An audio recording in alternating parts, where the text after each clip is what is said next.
Hello दोस्तों, मैं फुरकान हुसैन। आप देख रहे हैं द डेली हिंदुस्तान। ये ब्रिजा प्रसाद आचार्य हैं। इनकी उम्र 57 साल है। ये पिछले 29 साल से सऊदी अरब में रह रहे हैं। आज हम इनसे ये जानने की कोशिश करेंगे कि 29 साल में इन्होंने सऊदी अरब में कैसे 29 साल काटे और इनकी ज़िंदगी सऊदी अरब में कैसी रही। तो आचार्य जी, मेरा पहला सवाल आपसे ये है कि आपने 29 साल सऊदी अरब में काट दिए। आप कब सऊदी अरब आए थे और कितने साल आपको सऊदी अरब हो गए? पहले आपको अस्सलाम वालेकुम और बाकी जितने आपकी दर्शक श्रोता अभी देख रहे हैं लाइव मेरे को, सबको सलाम वालेकुम, सत श्री अकाल, नमस्ते, केम छो। और मैं ब्रिजा प्रसाद आचार्य उड़ीसा से, मेरा घर है कटक। बात यह है कि 29 साल तो सऊदी में हो गया। ये पाक जमीन बहुत कुछ मेरे को दिया। जब मैं घर छोड़ा 91 अगस्त, तकरीबन 29 साल से ऊपर हो गया। मैंने कभी सोचा नहीं था कि सऊदी अरब में इतना लंबा समय में काट पाएगा। इस भूमि में बहुत कुछ मिला। मैं तो आज के ज़माने के जितने बच्चे लोग हैं जिनके एजुकेटेड हैं, इनको मैं एडवाइस करेगा कि हमेशा ऊंचाई सोचो, अच्छा सोचो, नेगेटिव मत सोचो। नेगेटिव आपको हमेशा बैकवर्ड को लेके चला जाएगा। फिर भी ये सऊदी अरब को मैं जब आया, उस समय में एक सपना लेके आया था कि कुछ मैं बनाऊं और परिवार को अच्छा से मैं चलाऊं। लेकिन इतना उम्मीद नहीं था कि इतना लंबा समय कट जाएगा। देखते देखते तकरीबन 30 साल हो रहा है। ओके, तो मेरा दूसरा सवाल आपसे ये है कि आपको सऊदी अरब क्यों आना पड़ा? क्या परिस्थिति थी, क्यों आना पड़ा इधर? इसलिए आना था, फाइनेंशियली बहुत हम वीक थे, इतना स्ट्रांग नहीं थे। पिताजी मेरा एक क्लर्क थे हेल्थ डिपार्टमेंट में और हम 4 भाई बहन हैं।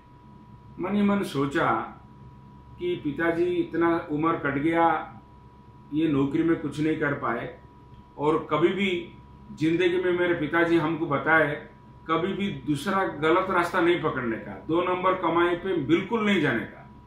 तो 1 नंबर कमाई अगर करके जिंदगी को अच्छा से गुजारना है तो ये उधर भी संभव हो सकता था। ऐसा नहीं कि इंडिया में संभव नहीं है। मैं एक MBA स्टूडेंट हूँ, स्पेशलाइजेशन इन मार्केटिंग मैनेजमेंट। तो मैं सोचा, उस समय में मैं किर्लोस्कर ब्रदर्स लिमिटेड में काम कर रहा था। तो मैं सोचा अगर इस उम्र पे ये क्वालिफिकेशन लेके सऊदी अरब जाऊं या तो कोई भी गल्फ कंट्री के अंदर में जाऊं तो जो पैसा मिलेगा नेचुरली इस कमाई से ज्यादा होगा, वो भी व्हाइट मनी होगा। ये सोच के मैं आया। मान लीजिए मैं उधर अगर 5,000 रुपया कमाता था महीने में, इधर आके अगर मैं उसी हिसाब से 3 गुना 4 गुना ज्यादा कमाया तो वो मेरे लिए अच्छा रहा। फाइनेंशियल सपोर्ट मिला, परिवार को मैं देखा। पिताजी का जो सपना था घर बनाना, वो भी बना पाया।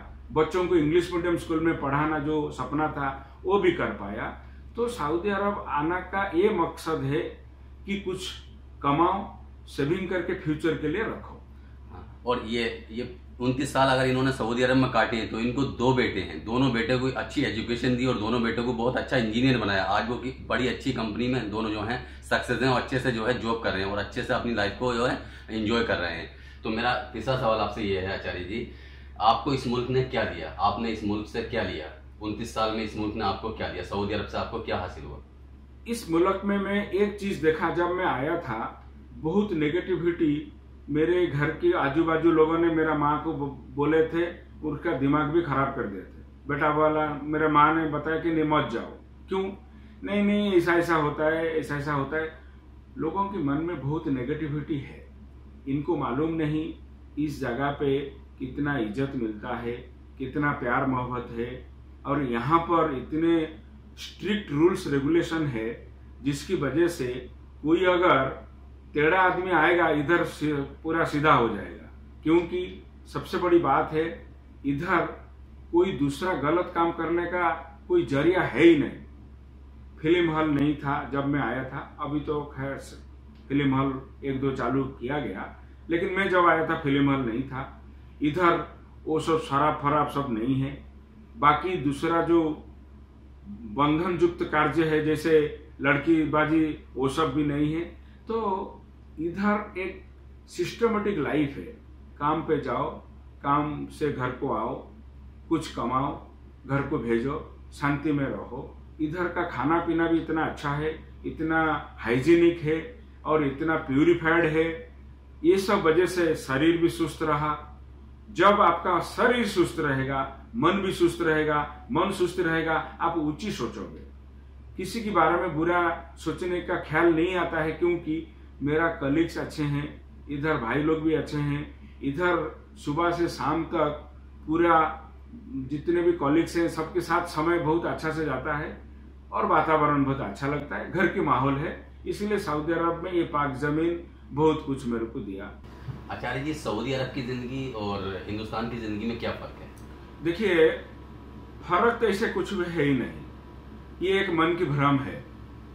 ये मेरा घर है, उधर भी मेरा घर है। अगर मैं पूरी दुनिया को कहीं भी जाऊं, कोई कोने पे भी जाऊं, अगर अपना को सबके साथ में मिलजुल के रह सकता हूं तो सब जगह मेरे लिए एक घर जैसा है।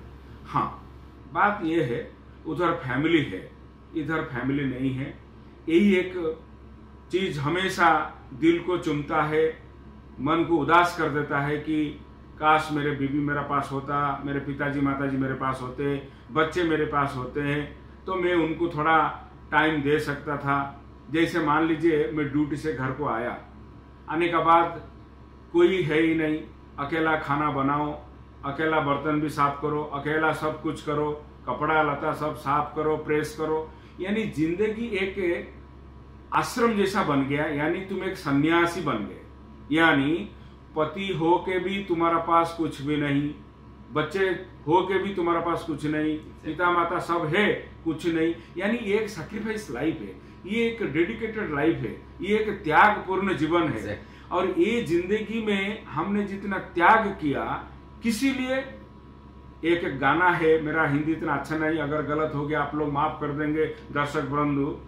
किसी की मुस्कुराहट पे हो निसार, किसी का दर्द ले सके तो ले उधार, किसी के वास्ते हो तेरे दिल में प्यार, जीना इसी का नाम है। वाह वाह, क्या आचार्य। अगर मैं किसी के लिए जिंदा रहा, अगर मेरे पिताजी माताजी को मैं 2 पल की खुशी दे पाया, अगर बीबी को उसकी ख्वाहिश जो है मैं पूरा कर पाया, बच्चों को अच्छा कपड़ा लता पढ़ाई दे के उनको समाज में खड़ा कर पाया, बस मेरा जिंदगी अकेले अकेले पे गया, कोई मुश्किल नहीं। यही तो हिंदुस्तान का रियल फेस है, यही पॉजिटिव फेस है, यही है।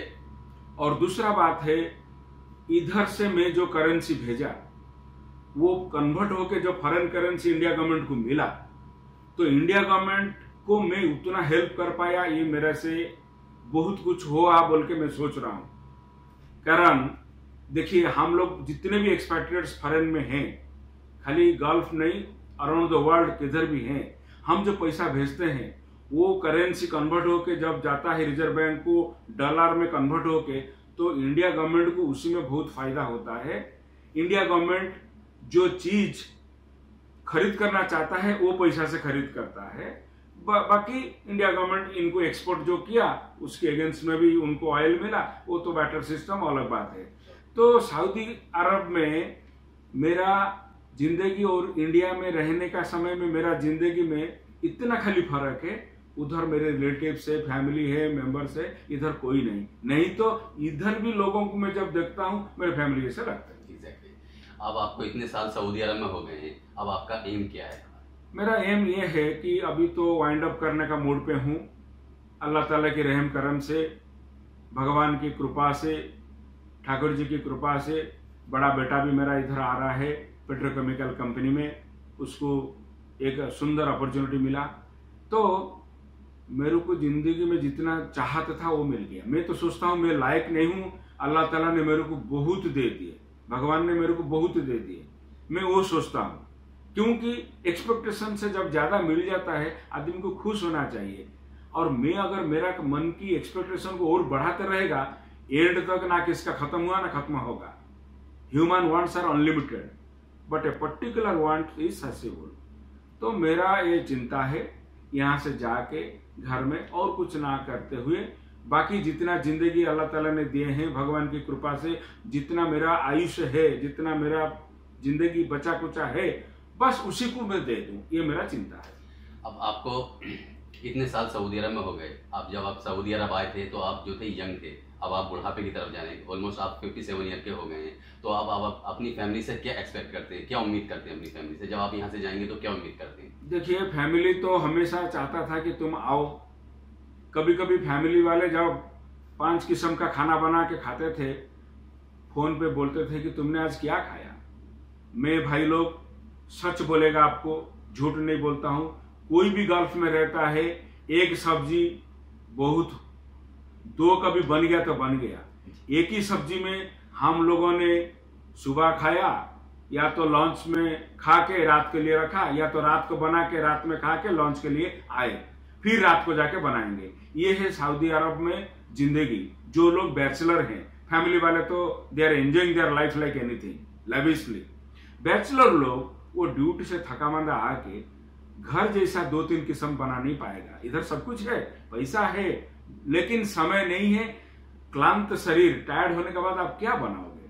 दूसरा बात, बीबी बच्चे रहने का समय में घर की औरत लोग जो बनाएंगे, यानी भगवान या तो अल्लाह जो भी बोलिए, औरत के हाथ में एक दिया है कुदरती शक्ति, वो टेस्ट, वो लोग जो बनाएंगे, बहन माँ, ये लोग जो बना देंगे वो अमृत बन जाता है, अच्छा बन जाता है।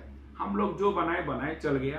तो मैं यही बोल रहा हूं कि मेरा घर वाले बोलते हैं कि तुम आओ, इधर बैठो, मन में तुम्हारा है कभी कभी भिंडी की भुजी खाऊं, कभी खिचड़ी खाऊं, कभी परोठा मेरे को सुबह कोई लाके बना के दे चाय के साथ। ये तुम्हारा जो मन की ख्वाहिश है, बूढ़ा हो गए, बहुत कुछ कमा लिया, बच्चों को सेट कर लिया, आओ बैठो, अच्छा से खाना खाओ, शरीर को थोड़ा और देखो, केयर करो।